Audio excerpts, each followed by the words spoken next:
ആരോപണങ്ങളും പ്രത്യാരോപണങ്ങളുമായി കൊണ്ടും കൊടുത്തുമുള്ള ഒരു മാസക്കാലം പിന്നിടുകയാണ് വി.ഡി. സതീശൻ നയിക്കുന്ന യു.ഡി.എഫ് സർക്കാർ.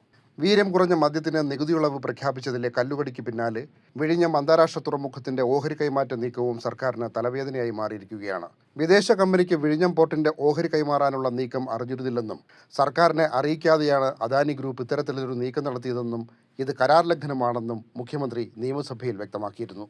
അദാനി പോർട്ട് ഇത് സംബന്ധിച്ചുള്ള ഒരു കത്തടപാടോ ഒരു ഇൻഫർമേഷനോ ഗവൺമെന്റ് നൽകിയിട്ടില്ല.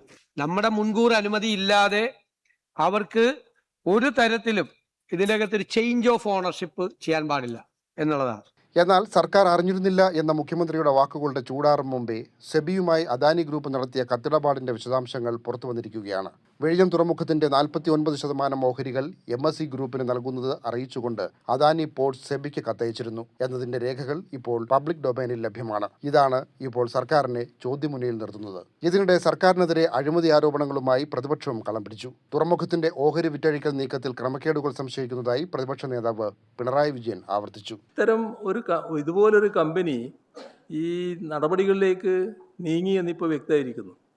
അത് തീർത്തും വ്യവസ്ഥകൾക്ക് വിരുദ്ധമായിട്ടാണ്. ആ വ്യവസ്ഥകൾക്ക് വിരുദ്ധമായി നീങ്ങാൻ എങ്ങനെ ധൈര്യം കിട്ടി? അപ്പോൾ ഏതോ തരത്തിൽ നടക്കാൻ പാടില്ലാത്ത എന്തോ കാര്യങ്ങൾ നടന്നിട്ടുണ്ട്. അത് അത്രയും കാര്യങ്ങൾ ഞാൻ പറഞ്ഞല്ലോ. അതേസമയം അദാനി ഗ്രൂപ്പിന്റെ കരാർ ലംഘനത്തിനെതിരെ നിലപാട് വ്യക്തമാക്കി കോൺഗ്രസ് ഹൈക്കമാൻഡും രംഗത്ത് വന്നു. സംഘടനാ ചുമതലയുള്ള party general secretary KC Venugopal അദാനിക്കെതിരെ രൂക്ഷ ഭാഷയിലാണ് വിമർശനം ഉന്നയിച്ചത്. അദാനി എന്താ സൂപ്പർ ഗവൺമെന്റാണ്. കേരള സർക്കാരിനെ ഇരുട്ടിൽ നിർത്തിയിട്ട് ഇത്തരം കാര്യങ്ങൾ ചെയ്യാൻ അവർക്കാവുന്നതാണോ അവർ വിചാരിക്കുന്നത്? ഇതെന്താ BJP ഭരിക്കുന്ന സംസ്ഥാനമാണോ? BJP ഭരിക്കുന്ന സംസ്ഥാനങ്ങളിൽ അദാനി സൂപ്പറാണ്.